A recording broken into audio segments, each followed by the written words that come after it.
Ya, berjumpa kembali dengan kami di acara pemuridan anak. Kali ini kita sudah sampai di Keluaran 19, 20 dan 24. Ya, materinya tetap diambil dari Alkitab Bergambar Anak. Silakan deh baca. Musa di Gunung Sinai. 3 bulan setelah bangsa Israel meninggalkan Mesir, mereka tiba di padang gurun Sinai. Lalu mereka berkemah di depan gunung itu. Tiba-tiba ada guru dan kilat. Awan tebal menutupi gunung itu.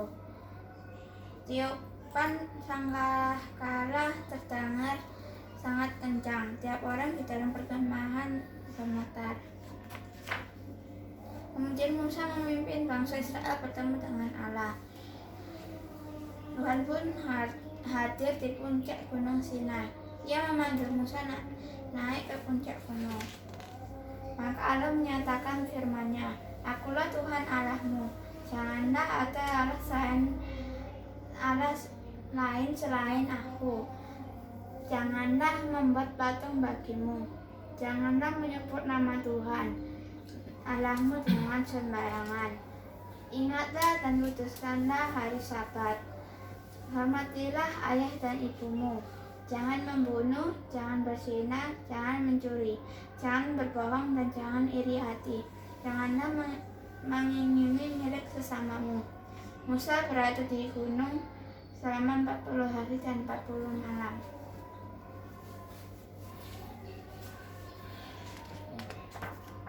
Seperti biasa kita akan memulainya dengan Injil. Injil adalah kabar baik. Apa kabar baik? Kabar baiknya adalah Allah turun ke bumi dalam rupa manusia yang bernama Yesus. Dia menjalani semua perintah Bapanya di perjanjian lama dengan sempurna. Sampai pada akhir, seharusnya kita manusia yang menuruti perintah Allah. Sampai pada akhirnya dia masuk ke Yerusalem. Dia ditangkap, dihina, dipukul, disiksa, dan disalibkan. Seharusnya kita manusia yang dihukum, tetapi dia tanggung semuanya di pundaknya. Dia ditikam dan diremukkan oleh Bapanya sendiri untuk memuaskan murka dan keadilan Bapanya. Dia mati di kayu salib, dikuburkan 3 hari kemudian dia dibangkitkan sebagai tanda pembayarannya telah lunas dan nama baiknya telah dipulihkan. Karena dia bukanlah seorang penjahat, melainkan anak Allah. Karena kebangkitan Yesus adalah lambang kemenangan bagi kita orang dosa. Jadi kita orang dosa supaya bertobat dan percaya Injil agar dapat diselamatkan dan dapat masuk ke surga dengan mengandalkan kebenaran Kristus. Oke. Kemarin kita udah belajar Israel, terus disertai Tuhan, dikasih lihat kuasa Tuhan, mukjizat, kasih makan mana, burung puyuh, dimana di perjanjian baru Yesus mengkontraskan dirinya dengan mana. Dia bilang mana itu makanan jasmani, sedangkan dia adalah makanan rohani yang membawa pada kehidupan kekal. Ya, masih ingat dong kemarin? Terus akhirnya 3 bulan kemudian, pada bulan 3 setelah orang Israel keluar dari Mesir, mereka tiba di padang gurun Sinai pada hari itu juga. Terus Musa menghadap Allah. Ya.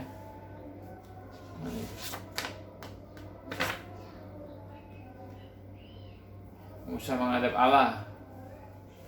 Tiba-tiba ada guru dan kilat, awan tebal menutupi gunung itu. Tiupan sangkakala terdengar sangat kencang. Tiap orang di dalam perkemahan gemetar.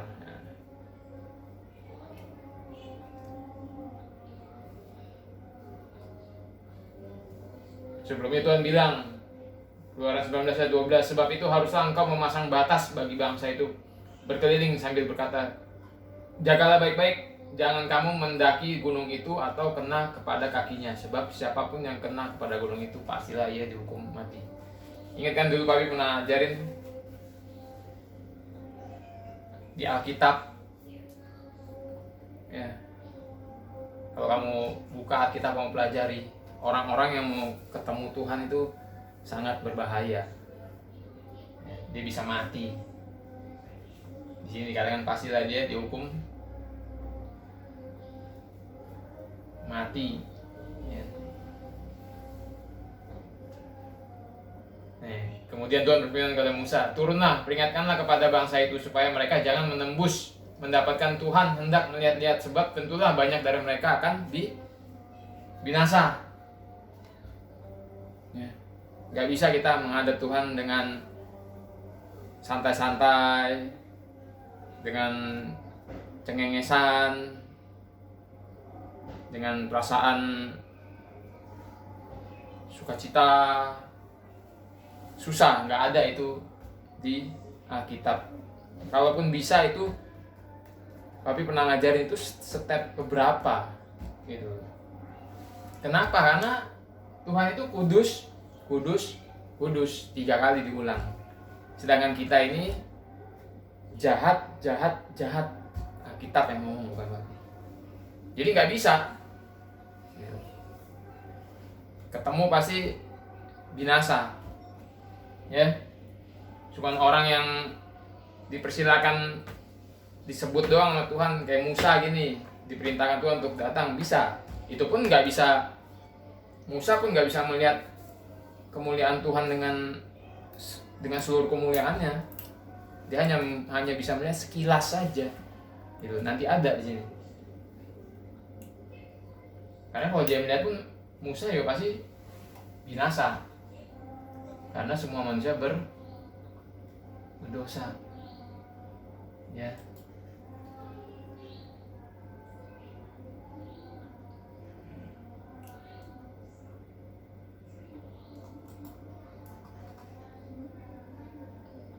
Lalu firman Tuhan kepadanya, pergilah, turunlah, kemudian naiklah pula engkau beserta Harun, tapi para imam dan rakyat tidak boleh menembus untuk mendaki menghadap Tuhan, supaya mereka jangan dilandanya. Lalu turunlah Musa mendapatkan bangsa itu dan menyatakan hal itu kepada mereka.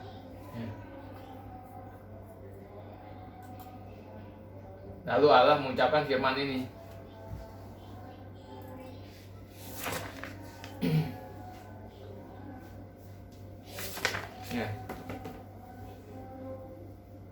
Ya, tadi kamu sudah baca toh?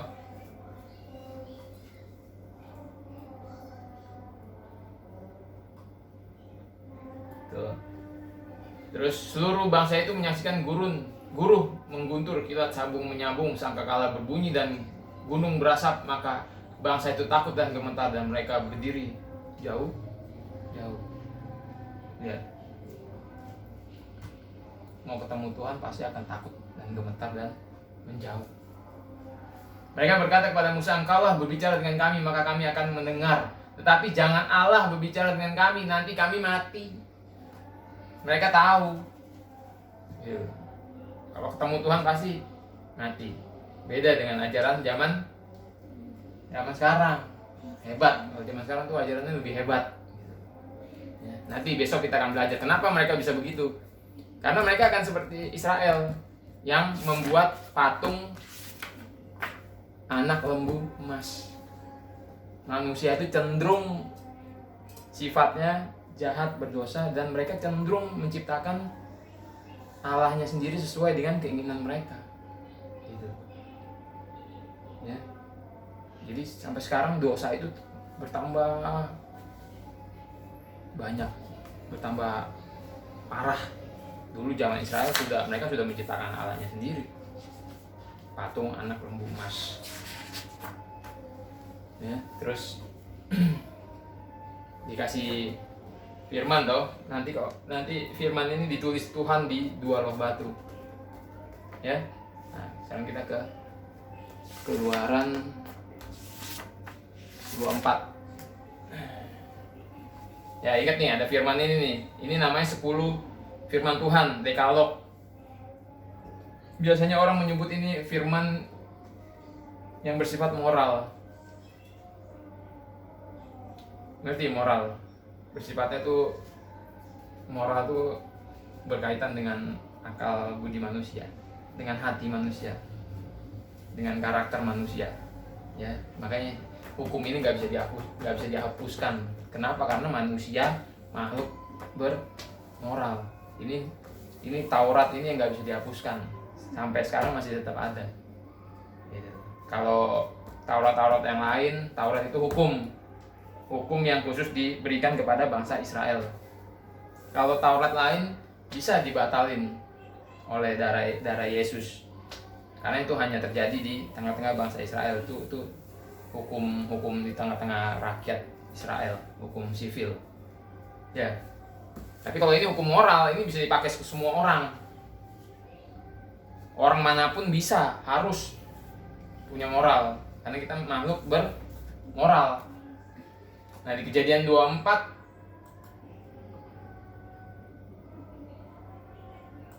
ya, nanti perjanjian baru pun Yesus mengutip hukum moral, Paulus mengutip hukum moral, harus hormati ayah ibumu, terus jangan berbohong, nanti dikutip, karena memang ini hukum ini terus ada sampai ini abadi, terus ada sampai manusia, selama manusia masih ada di bumi ini hukum ini tetap ada gitu. Di Kejadian 24 ya, di Kejadian 24 ayat 8. Kemudian Musa mengambil darah itu, ya, diambilnya kitab perjanjian itu, lalu dibacakannya dengan sebelumnya ada hukum-hukum di Kejadian di Keluaran. Ini kan Keluaran 20 langsung ke 24 kita kan. Di 21, 22, 23 tuh diulas hukum-hukum itu. Nah, di singkat cerita ya, kemudian disuruh nyala orang-orang muda dari bangsa Israel, maka mereka mempersembahkan korban bakaran dan menyembelih lembu-lembu jantan sebagai korban keselamatan kepada Tuhan nih ya. Ingat ya, ada lembu-lembu jantan yang dipotong, dikorbankan. Sesudah itu Musa mengambil sebagian dari darah itu lalu ditaruhnya ke dalam pasu. Sebagian dari darah itu disiramkan kepada mezbah. Diambilnya kitab perjanjian itu lalu dibacakannya dan didengarkan oleh bangsa itu, dan mereka berkata, segala firman Tuhan akan kami lakukan dan akan kami dengarkan. Akan kami dengarkan.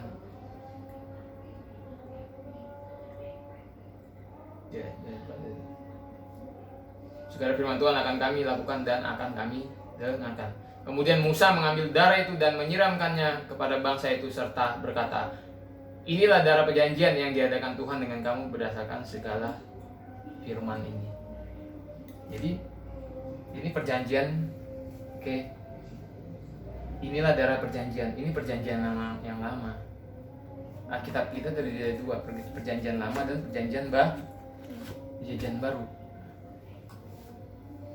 Inilah, perjanjian lama itu disahkan oleh darah binatang, ngerti ya? Jadi mereka tuh dipercikan darah binatang dan disahkan, disebut perjanjian yang lama. Kita sebut perjanjian yang lama.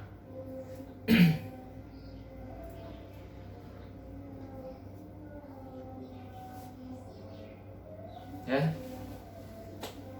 Jadi perjanjian lama disahkan oleh darah binatang, dan hukum moral ini ditulis di 2 loh batu oleh Tuhan sendiri. Pertama Tuhan sendiri yang menulis ini. Tapi nggak lama waktu bangsa Israel menyembah berhala, dihancurin sama Musa.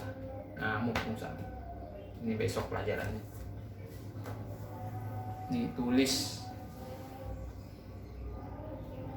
oleh Tuhan di 2 loh batu, disahkan oleh darah binatang. Mereka berkata, segala firman Tuhan akan kami lakukan dan akan kami dengarkan. Semua hukum Taurat ini Tuhan minta dilakukan dengan sempurna. Orang Israel ngomong, ya segala firman Tuhan akan kami lakukan dan akan kami dengarkan. Tapi nggak mungkin. Nanti kalau kamu belajar perjanjian baru, Rasul Paulus selalu, firman Tuhan melalui Rasul Paulus selalu mengatakan bahwa Taurat itu tidak menyelamatkan. Justru karena Taurat kita jadi mengenal yang namanya dosa. Manusia nggak bisa melakukan hukumnya Tuhan dengan sempurna. Kan kemarin kita sudah belajar Tuhan mintanya sempurna. Karena Tuhan sempurna, karena dia kudus, jadi dia minta manusia harus sempurna menjalankan firman-Nya. Gitu. Sampai sekarang nggak ada yang bisa. Makanya dikatakan semua manusia itu berdosa. Bahkan manusia cenderung pada kejahatan. Jadi kalau kita menuntut keadilan Tuhan, nggak ada satupun dari kita yang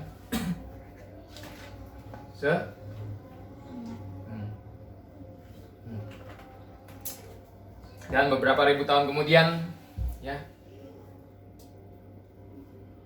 Oh ya, sebelumnya Pak Fit jelasin dulu. Di kitab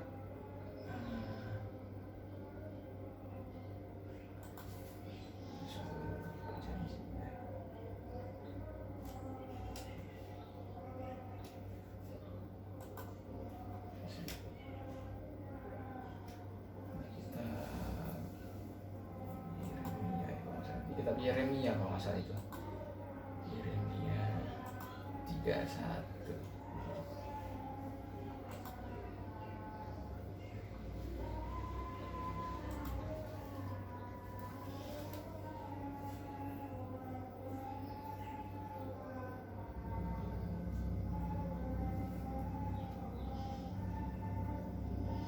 Nih. Ya, kitab Yeremia 31 ayat 31 dikatakan, coba kamu baca.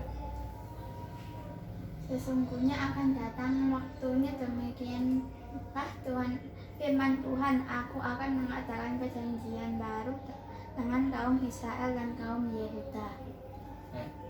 Jadi Tuhan bilang ada perjanjian yang baru.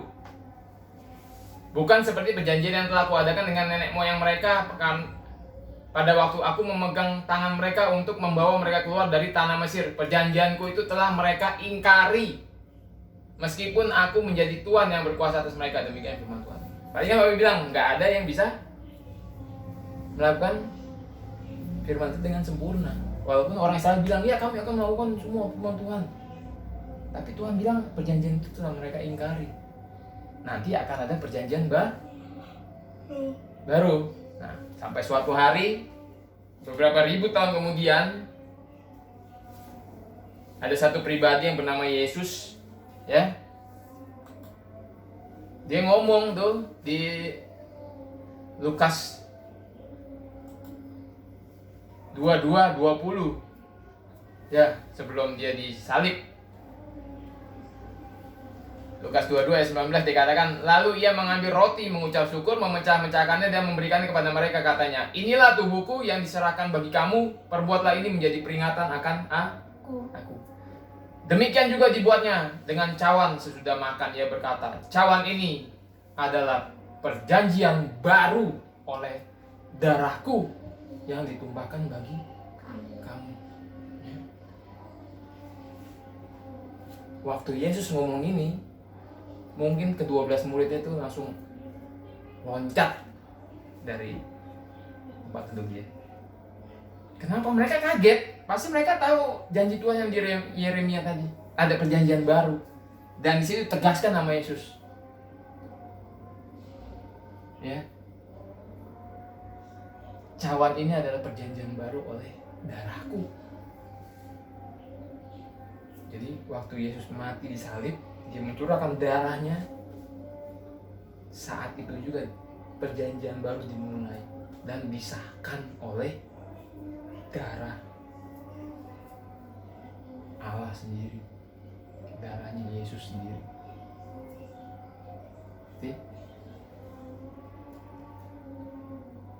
Ya, kalau kamu ngerti ayat ini, kamu pasti bisa merasakan betapa shocknya waktu itu 12 rasul mendengar itu. Ya, kita balik lagi ke Yeremia. Apa sih yang Tuhan kerjakan buat perjanjian baru, yang di perjanjian baru ini? Ya. Tapi beginilah perjanjian yang kuadakan dengan kaum Israel sesudah waktu itu. Demikianlah firman Tuhan. Aku akan menaruh Tauratku ini, ya, dalam batin mereka dan menuliskannya dalam hati mereka. Maka aku akan menjadi Allah mereka dan mereka akan menjadi umatku. Dan tidak usah lagi orang mengajar sesamanya atau mengajar saudaranya dengan mengatakan, kenallah Tuhan, sebab mereka semua besar kecil akan mengenal aku. Demikian firman Tuhan, sebab aku akan mengampuni kesalahan mereka dan tidak lagi mengingat dosa mereka. Dulu di perjanjian lama, Tauratnya ditulis di 2 loh 1. Itu pun sudah dihancurkan Musa. Terus sama Musa ditulis lagi. Di perjanjian baru, Tauratnya itu ditulis di hati kita. Kamu bayangin 10 firman ini ditulis di hati kamu, orang percaya. Jadi kalau kamu sudah lahir baru, diinjili, bertobat, percaya Injil, di situ kamu sudah lahir baru. Kamu dikasih hati yang baru, ya. Yeskiel 36. Apa yang Tuhan kerjakan buat orang-orang yang Dia selamatkan? Kamu dikasih hati yang baru, kamu dikasih roh Dia yang Dia janjikan. Berkat, kalau mau ditelusuri itu berkat Abraham. Kamu dikasih hati yang baru, hati yang sudah ditulis oleh Taurat Tuhan. Kamu paham gak ini? Kalau kamu ngerti ini sangat luar biasa loh.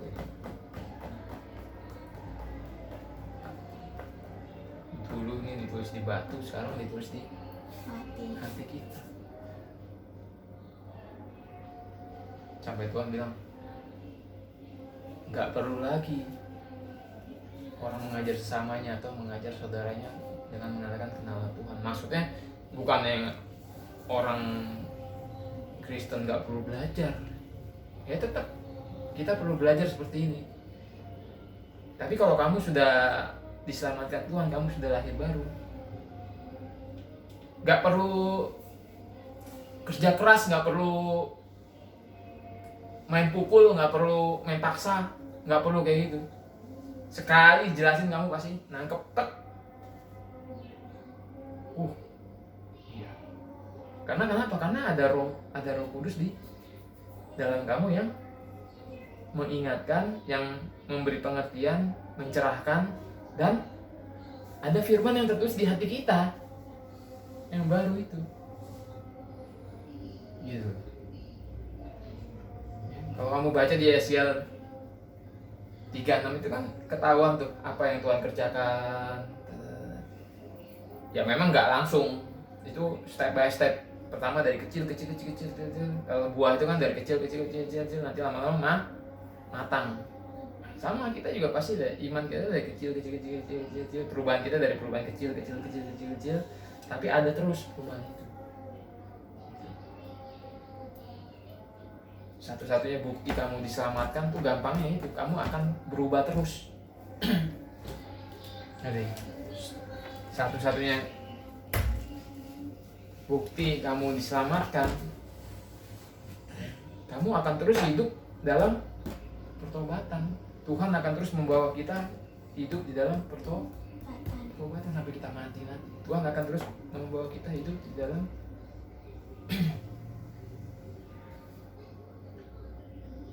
perubahan terus. Kita berubah semakin serupa seperti gambaran Kristus. Dan dulunya perjanjian lama kan diingkari, tuh nggak? Kita orang lahir baru, mungkin kamu ingat, oh iya, tapi kita kan orang lahir baru masih bisa jatuh dalam dosa. Ya memang benar. Tapi kebenaran kita bukan mengandalkan perbuatan kita sendiri. Kembali lagi Injil yang kamu sebut gitu. Kebenaran kita mengandalkan dari perbuatan ketaatan Yesus. Kembali lagi ke Yesus. Darah Yesus. Perbuatannya ketaatan Yesus. Lambang kemenangan kita, kebangkitan Yesus.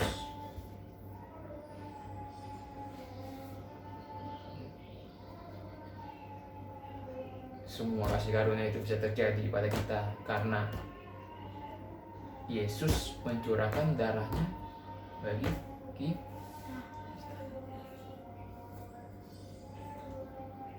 Kamu bisa lihat betapa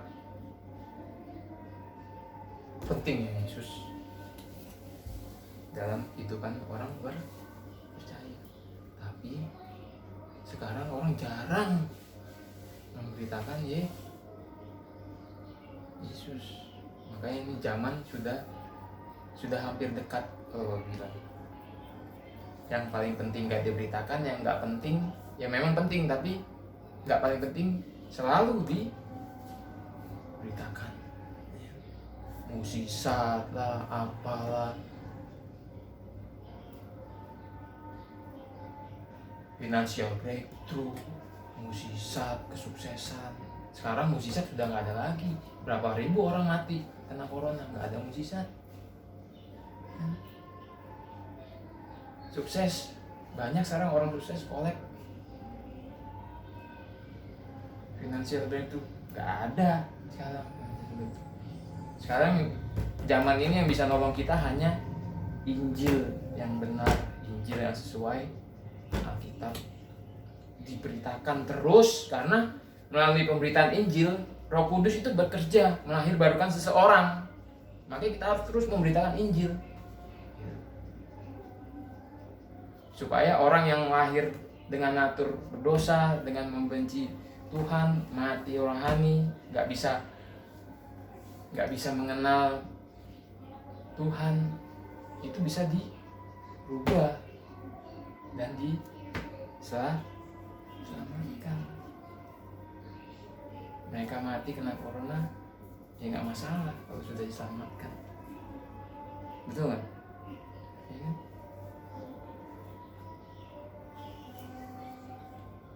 Jangan sampai nggak pernah mendengar Injil waktu kita hidup.